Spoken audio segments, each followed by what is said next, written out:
Years ago, there was this store at the end of my street. I'm not even sure if it was legal. I only ever went inside once when I was a kid. I always called it the Old Stouse because it was a store that looked more like a house from the outside, and it's been run down and ancient for longer than I've been alive. From the outside, it looked more like a house with a bright yellow coat of paint and one wall lined with windows. The front door led into a small area filled with the type of shelves you'd see in a storage unit instead of a proper store. The shelves were lined with various knickknacks ranging from potted cacti and pots of mushrooms to cowboy hats and peppermint candy. I remember the tiles of the floor were broken up with dirt coming through even when the place was still open. Sort of like an old sidewalk that hasn't had maintenance for a few too many years. Half the shelves were empty, and at the corner was an old mechanical cash register, operated by the elderly man who owned the place. The actual store only took up half the building. I assumed the other half was where the old man lived. A few years ago, the store closed. I never really knew anyone who'd ever been inside other than my mom, who had only been in there twice because she thought the owner was a creep. When it closed, I just assumed the owner died or sold the building. Eventually, me and a friend, who I'll call Isaac for the story, started talking about the store and how it managed to stay open for as long as it did. After joking about it for a bit, we both eventually got curious about how the store was left, considering it was such a mess while it was open. So, we agreed to meet up in a couple days at about 6:30 p.m. Time rolls around and I start getting ready to go at 6, which should be enough time to get there at about 6:25. Then I get a text from Isaac saying that he's already there and that he's going to start looking around without me.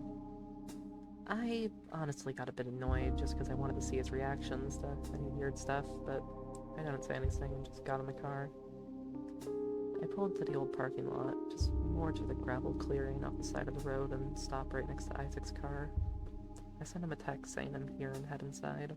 When I go inside, I immediately smell a sweet aroma. There's the old cash register at the counter, and scattered all about the broken floor is crushed bits of peppermint candy.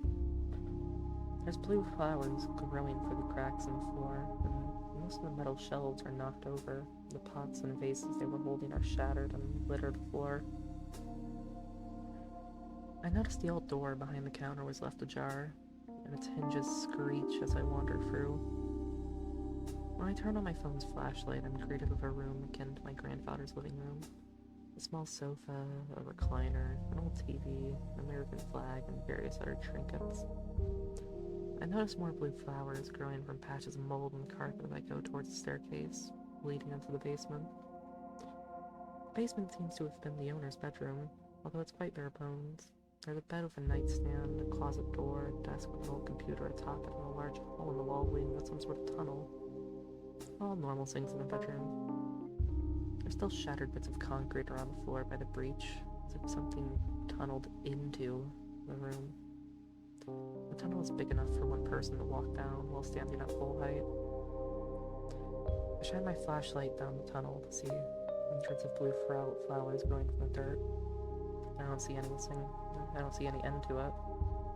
I decide to look in the closet before I investigate further,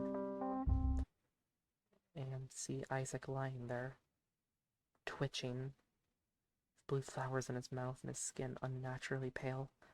I was about to call an ambulance when I heard rapid footsteps. I looked at the tunnel and see the silhouette of a person sprinting towards me. I immediately clamber up the staircase as fast as I can and sprint outside. As I get in my car and I see it standing there in the doorway of the old shop, it looks like a man with pale blue skin.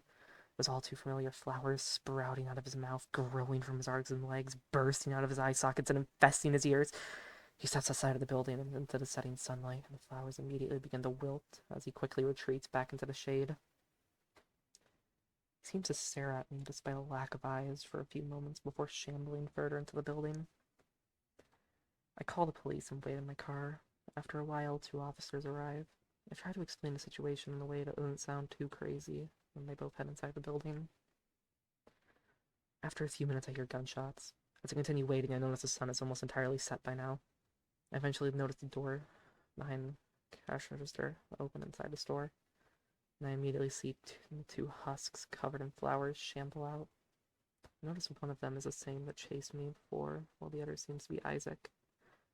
I panic and drive home. When I get to my house, I grab a kitchen knife.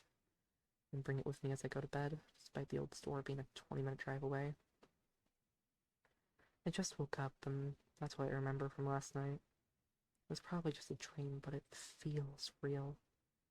Isaac isn't picking up the phone, although I wouldn't be surprised if he's still sleeping. I'm going to check out the Old Stouse by myself, and I'll write on what I find later.